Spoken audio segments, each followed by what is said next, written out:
Hello everyone and welcome to this session. My name, if you don't know, is Dr. Ranj Singh. I'm a practicing NHS paediatrician. I'm also an ambassador for the charity Best Beginnings, who've been quite heavily involved alongside Homestart UK and the Parent Infant Foundation in the Babies in Lockdown report. You may have heard stuff about that this week. In fact, it was trending on Twitter at some point, so you should have heard about it.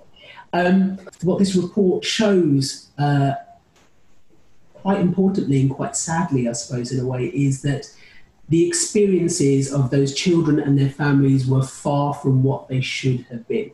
So we're all here. I'm joined by some amazing representatives across those three organisations. We're all here to discuss the realities of having a baby in lockdown and have a deeper dive into that hashtag Babies in Lockdown report.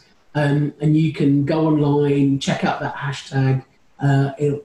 It'll have a link to the report somewhere as well if you want to find out more. So on quickly to some introductions, because I have a habit of chatting and I'm going to let other people do it this time around. First and foremost, we've got Agnes. Do you want to have a... Well, I'm a little chatterbox too, so you're in safe hands there. So my name is Agnes Achipong and I am the Parent Engagement Programme Manager at Best Beginnings. And next up we've got Peter Grigg. Hi, I'm Peter Grigg. I'm the Chief Exec of Homestart UK. And Homestart is a network of organisations providing volunteer support to families. It's lovely to be here. Thank you both for joining us. Last but not least, we've got Sally. Hi, I'm Sally Hogg from the Parent Infant Foundation. I'm one of the authors of the report. And the Parent Infant Foundation is a charity that supports services and campaigns for babies' wellbeing and particularly babies' emotional wellbeing. And their parents and their relationship with their parents. Well, thank you all for joining us in this conversation, and thank you for all of the amazing work you already do anyway. So let's dive straight into this report. A lot of people will want to know what actually has the reality been of having a baby during lockdown, and what are the stories that have come out of this report? I'll throw it to you, Agnes. Yeah, well, I think when we're looking at the stories, of course, there's not a one-size-fits-all. Families and parents and mothers have been impacted differently across the UK. But what we have found is that the experience has been completely disproportionate. So in some areas, you know, it's been fantastic and people have really enjoyed actually being able to stay at home longer and have the support from their partners. And that's been an amazing experience for them. And that's fantastic. That's what we would want to hear. But in those areas and in those communities that have already been disproportionately impacted by services even before COVID, those communities and those families have really felt the brunt of this pandemic. So what sorts of families are we talking about when we talk about people that have been disproportionately affected? Yeah, we're talking about families from lower socioeconomic backgrounds. We're talking about families and parents from particularly the Black, Asian and minority ethnic communities. We're talking about, of course, fathers, a lot of fathers and partners who were not able, as we all know, allowed to come into the delivery rooms and the appointments. So it's a mixture. And obviously some of those reasons are understandable, but nevertheless, there has been an impact because of that. Yeah. Obviously, there's been a lot of talk about how Black and minority ethnic groups have been disproportionately affected across the board for various things. What I suppose from my perspective, and a lot of people that may be watching at home, they might want to know, why is that? Why does that happen? Do you have any ideas around why that might be? Well, I mean, for me, I'm not actually surprised. I mean, if we're looking at, for example, pregnant women and how they were impacted, and I'm talking now in particular to Black pregnant women, and how they were impacted disproportionately during this pandemic. And I say this because I think around 55% of pregnant women that were admitted to hospital with COVID, they were from a Black, Asian, minority ethnic background. But if we look at pre-pandemic, pre-COVID, Black women were already 5 times more likely to die. So it seems that a lot of the inequalities that we're seeing or that are being exposed during this pandemic, they already existed, and now there's kind of been like a spotlight shined on these existing inequalities. So what you're saying is that these groups already had a disadvantage. We've already been disproportionately impacted. I mean, there's a massive campaign, which you probably all know about, the 5 Times More campaign. This was going on before COVID, shining a spotlight on Black women and their experiences in maternity services. Interestingly enough, we were told that pregnant women are no more likely to be impacted by COVID within the pandemic. However, we know that was different for Black women. So when we look at it like that, then we know that actually this is sitting on existing inequalities. Yeah. And you highlighted Black and minority ethnic groups there, also young parents, lower socioeconomic backgrounds. These were all groups that came out in this report as being particularly vulnerable. And Sally, that's kind of part of the basis, I guess, for what this report is asking for. It's made a few proposals, hasn't it, as to how we can address this, and it's taken that into consideration. Yeah, so what we're arguing in the report is that although this has obviously been a really extreme and unique situation, that actually, kind of as Agnes was saying, there were problems that existed before COVID. Our services were really depleted by years and years of underinvestment. And there were inequalities. Child poverty is rising in this country. As Agnes was saying, there are inequalities affecting Black, Asian and minority ethnic groups. So our solutions that we propose in the report are around kind of long-term sustained change to really tackle those underlying issues, so that not only do we recover from the pandemic, but we are in a better place generally to give our babies the best start in life, and also that services are kind of better able to weather any future storms. So we've got 3 asks in the report. One of them we're calling a baby boost, and that is a kind of very COVID specific, a kind of immediate injection of funding into the system to help these families right now with the specific problems they face. So just as we've seen kind of money go in to schools to help with catch up, to get our high streets and our restaurants back on the road, we're saying, well, actually, babies are really important too, and they need that kind of catch up fund. So that's the baby boost idea. Okay. We're saying that there needs to be an investment of core funding into services, because actually they're all so depleted that they're not able to work well, even at the best of times, and let alone in a global pandemic. And then our other recommendation is quite an exciting new one, which is about a parent-infant premium. And this is based on something that government already does called a pupil premium, which is extra money that it gives to schools specifically to help disadvantaged kids to achieve the best they can. And what we're saying is that actually all of the science tells us that kids don't start falling behind once they get to school age. It's about what happens in their background, their community, their family. Some kids are born, sadly, at a disadvantage, and we need to help their parents and their communities to give them a best start in life from the start. So the parent-infant premium is about giving extra money to local commissioners so that they can give families the support they need so that all babies have the best start.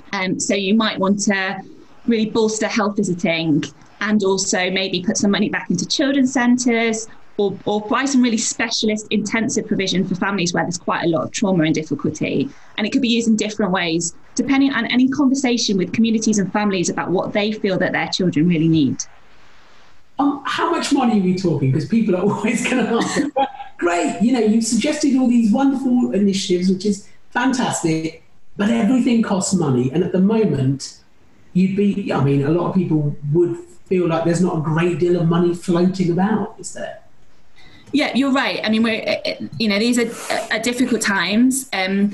So the baby boost is 55 million. That is less than's been spent on getting our high streets back up and running. It's the same amount per child as the money that's gone to school-age children. So yes, it's a big amount of money, but actually in the context of all of the money that government has spent on this pandemic, and the millions and billions that have been spent on furloughing people, for example, it's really a drop in the ocean. So if government can afford it for everybody else, then it can afford it for babies.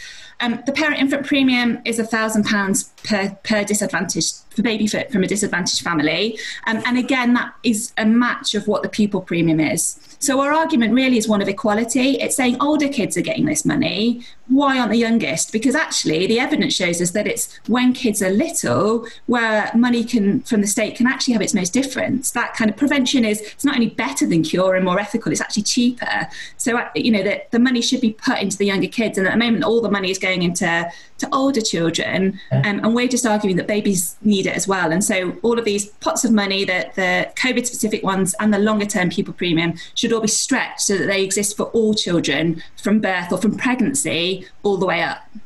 And that's on top of the proposal where we're asking the government to fund these services in the longer term, make a bit more of a commitment to invest properly so that we don't necessarily have to have these discussions.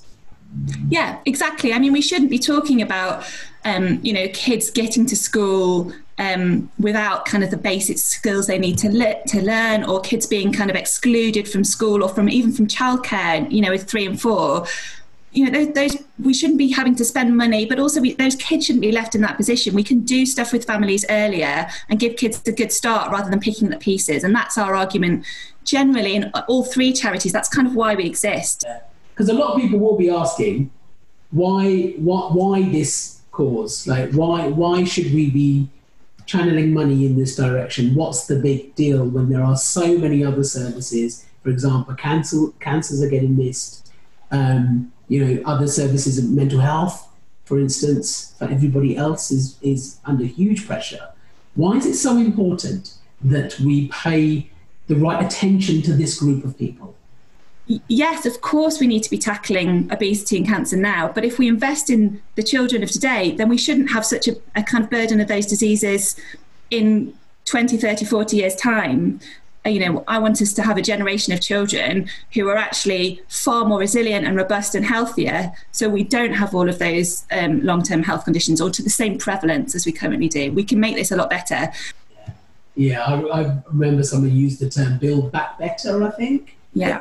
Which is a lovely thing to say. And I'm going to go back to the report actually for a second and back to Agnes.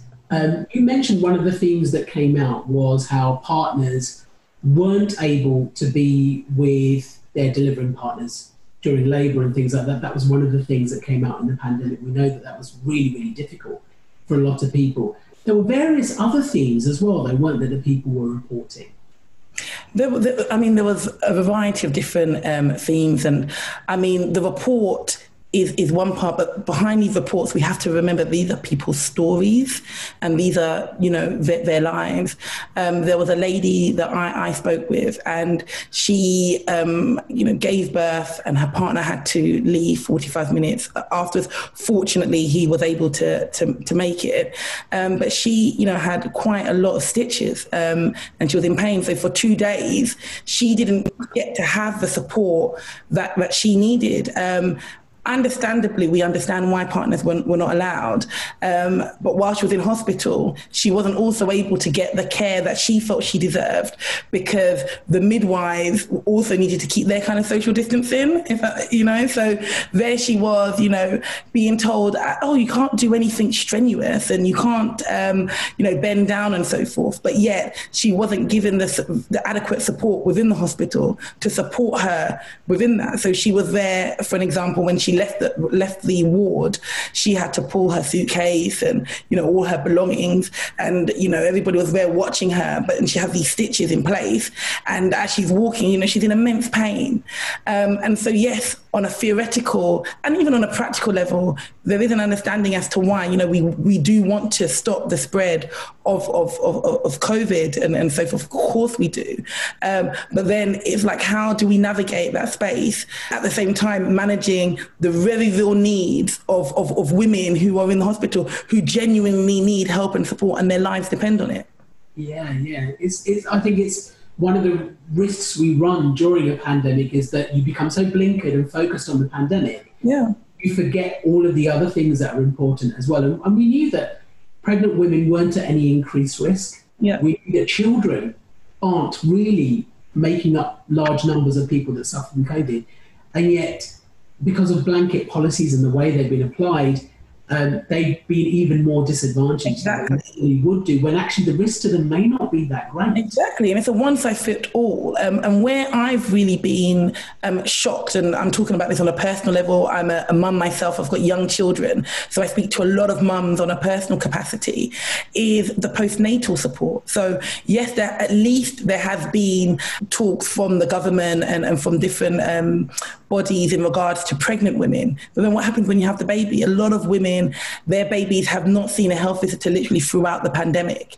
There's women who have, as I said, had immense stitches and operations, and they're being told and asked to send pictures of intimate areas, these stitches are in intimate areas, and send that in to the doctors, which already compounds any trauma that they already have. They're being, in terms of, mental health support, they're not really sure where to access that, lack of health visiting. There's so many different strains to this. And so postnatally, I know you was asking earlier about themes, but I think that's an area that we really need to look at. And just like I mentioned earlier in regards to the inequalities within Black, Asian and minority ethnic communities, what we also know is prior to this pandemic, there's been so much literature and reports out there in regards to how our postnatal care is not adequate. It wasn't up to scratch before the pandemic. So what we're seeing again is that when these storms come, is that if a ship is not stable prior to the storm, then we're already exposed when a storm happens. And we're seeing that definitely postnatally. Exactly. And this report has definitely highlighted some of those pre-existing concerns and actually worryingly showed that things have got worse in some instances. Some of the other themes that came through were, as you mentioned, difficult birth experiences, difficulty in breastfeeding support, which you all know can be quite patchy as it is and is hugely important. Partners not being part of the pregnancy journey. You mentioned digital appointments, which on the surface seem like a great idea in a pandemic when you have to be physically distanced, but when it comes to actual practicalities involving people, it can pose some quite worrying challenges as well. Exactly. There was a lady that gave birth and she did not see her health visitor until day 5, and she was having real problems breastfeeding. And by the time that she in the end, she had to resort to a syringe. She's a first-time mum, a young mum. And so by the time she did see the midwife day 5, the baby was dehydrated, So it's not a matter of women just kind of complaining and feeling like, woe is me. I see a lot of that out there. These are babies who are turning up at appointments quite severely dehydrated on day 5, when normally they would have seen a health visitor. I think it's day 1 and then day 3 and so forth. So these things have been picked up early on. Yeah, I can definitely vouch for that. I work in children's A&E, and every shift I do, I see at least 1 or 2 families with feeding issues. Usually quite straightforward feeding issues, and they just need support. They don't need to be in A&E. They shouldn't be in A&E, but they've ended up there because there isn't anything else out there for them, because the normal channels that they would access aren't available. Exactly. And you also spoke about, you also spoke about digital. What I found as well is that digital support is not across the board. It's some sort of yes, there is digital support, but it's not equal. So you get some areas and some communities where it's more kind of structured and standardized, and maybe they're getting support day 2 and then day 5 and so forth. And then you get some communities where they're literally seeing a health visitor on day 5 and then they're not getting any further support. And I think these are some of the themes that we not only have we seen in the report, but if we do not fix that kind of postcode lottery in regards to how services are applied, it's going to result in a lot of structural and generational problems further on down the line. And that's why we're really calling for that support now, to be able to level that out so that everybody is getting the same good standardized care that they can possibly get within such a pandemic. Yeah, and that's why those 3 proposals that Sally outlined there were so important. One of the things you just mentioned, which is hugely important, and I don't want to neglect, is mental health, perinatal mental health. And that's one thing that came through in this report. And Peter, I want to bring you in here. there will be lots of expectant parents or new parents that are listening to this and may be quite worried. They may be going through some of their own mental health problems right now. There may be new issues that have arisen during the pandemic. What advice would you give to them with regards to their mental health or the health of their baby?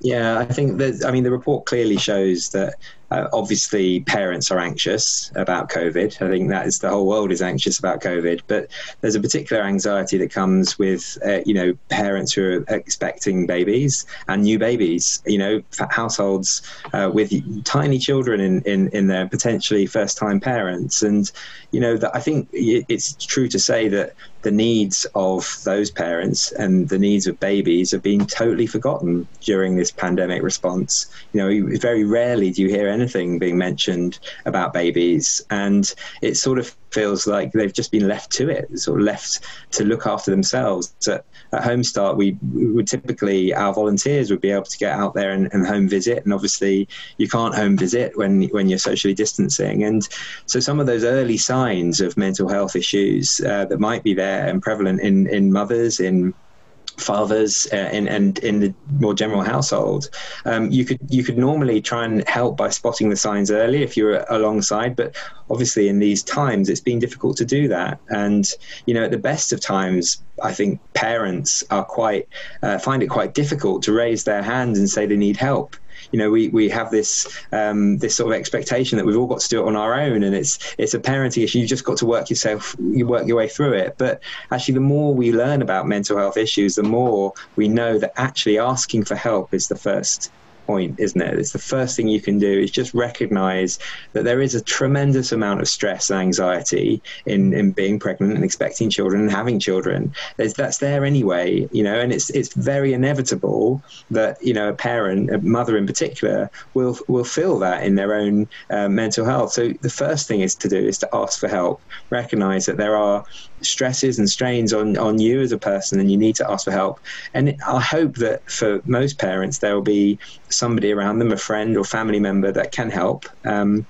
Obviously, in these strange times, they may not always be in the same room, but I think the first thing to do is ask for help, and then from there you've got some more specialist services that can provide that support.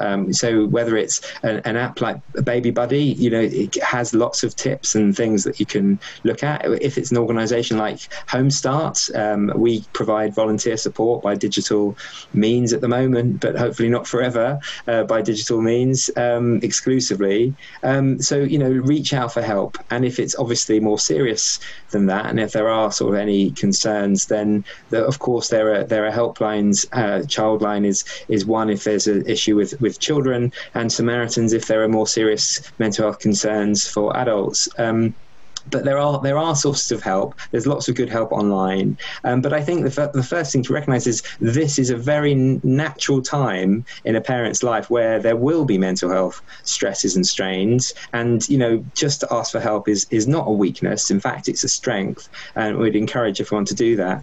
And I think what the report shows is that, it's not the COVID period has not only been bad. There have been parents who've reported some, enjoyment, having some time together and maybe having partners at home for a bit longer, and maybe some of the stresses of the world are not quite the same as they have been. Peace and quiet from everybody else. Well, it's not entirely bad, a picture of and there are services and the NHS, community midwives, health visitors, doctors, volunteers who've gone to great lengths to try and help families. So there have been such tremendous heroes in this period. But we do know, the themes that Agnes and Sally have already drawn upon.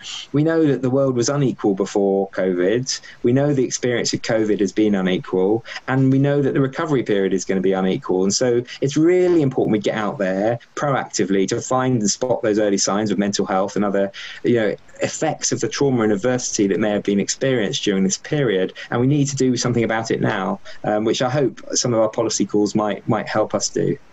Yeah, and I'm glad you mentioned that. Actually, it sounds all doom and gloom when we're talking about it here, but there have been some positives that have been highlighted in this report. And the classic example being left alone to get on with your baby and to actually bond with your baby, not have to contend with hundreds and hundreds of visitors coming from a minority ethnic background. I know what that's like. You can't keep people away. You want to, and it gives you the perfect excuse. So it's not all been doom and gloom, but possibly the downside of it is that the support that people really do need, sadly, hasn't been there for them. I think that's right. And, you know, we can build back better. I think we can be optimistic about the future. We don't have to sign up to the idea that it's always going to be bad, but we must recognise there is a shadow that has been, that will follow this pandemic. There's a shadow on people who have experienced trauma and have experienced adversity, and we need to really work hard to pick up those pieces. But as Sally and Agnes have both said, we can build back better. We can build services that are more sustainable,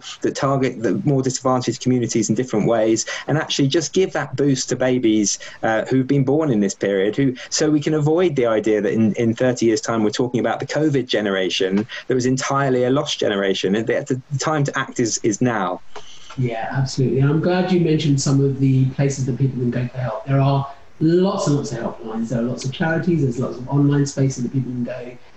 If you're able to access face-to-face support, that's fantastic.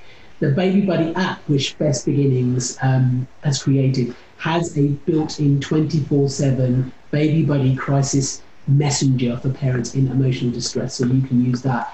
And as I always say, the NHS is open 24/7 for everything, whether it's COVID-related or not, especially for mental health concerns. So there is always someone there as a backup. Now, before we kind of finish up, I guess I'm going to ask each of you just if you could give out one message from this report, what would it be? What would be your take home for anybody that's listening to this and hasn't had a chance to read it yet? What's the one thing you want them to remember? I'm going to start with Agnes. Well, I think for me, it's that, look, the report has highlighted existing inequalities. But just like what Peter said, it's not all doom and gloom. There are services that are there to help, even within the pandemic. And I think a lot of the times people are feeling really kind of scared to reach out and talk to people because they think that everything is shut down. But in fact, you know, we are still on board to help. You know, we've got the Baby Buddy app, you know, Home Start Parent Infant Foundation. We're all here to still help. Fabulous. And Sally, what would be your take home? Well, I was going to say something very similar to Agnes. I mean, I think it's the fact that this has shone a light on inequality. So there's been this idea that kind of, you know, COVID has been a leveler because it's hit everybody, but actually we might have all been in the same storm, but we've been in very different boats, I think. And it's brilliant. So yeah, but it's not inevitable. So that feeling of kind of doom and gloom must go away, and we can all take action from this. So I don't want any mum to read this report and think, oh, that means there's no support there for me. Because as you say, the NHS is there 24/7. There are some wonderful health visitors and midwives, albeit in services that are underfunded and depleted. So I want mums and dads to read this and know that there is help there. I want all of those wonderful people who came out and volunteered and helped their neighbours during COVID to remember that they can still help their neighbours, and that their mum on the street with a little baby, you know, they can reach out and support them. And I want all of us to be kind of active citizens who can campaign for change on this. Because unless government is hearing that we as voters and the population care, they're not going to start caring. So we all need to take something from this and be active, but be positive about it. Everyone's definitely got a part to play. And Peter, what would be your final words of wisdom? Oh dear. Well, I think Agnes and Sally have said so much wise words already. So the thing that shines out for me on top of what they've already said is the resilience that's come through. I mean, the resilience of parents in such difficult circumstances is remarkable. The way that these sort of parents make it work and have made it work in tough times. The resilience of communities when all the support services are sort of understandably withdrawn and rolled back.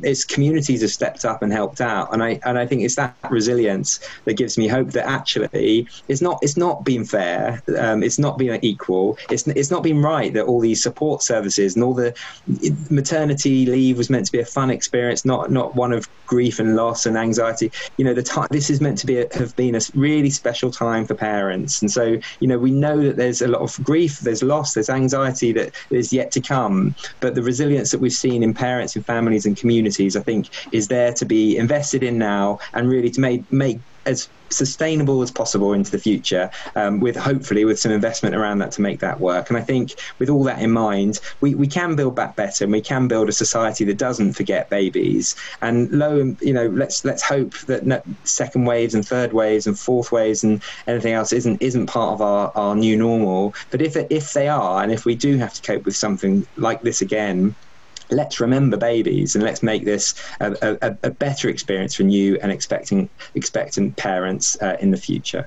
Exactly. That's absolutely what I was thinking. I was like, well, this pandemic has been pants, for want of a better word, for lots of people. Call it a pantsemic.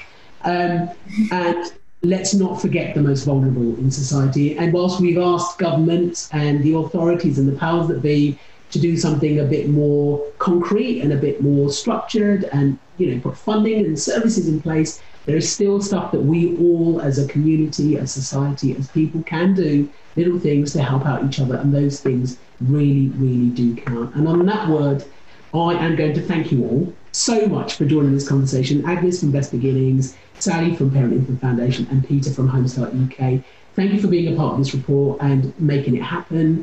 And thank you for all the work that you're doing. Thank you to everyone that's been watching. Remember, we want to hear your views as well. So you can go online. If you search for the hashtag Babies in Lockdown, or go to the websites of any of these organisations, you can find out a bit more about this report. But you can also let us know on social media what you think using hashtag Babies in Lockdown. And we'd love to hear your comments and your thoughts on that. Thank you all for joining us today.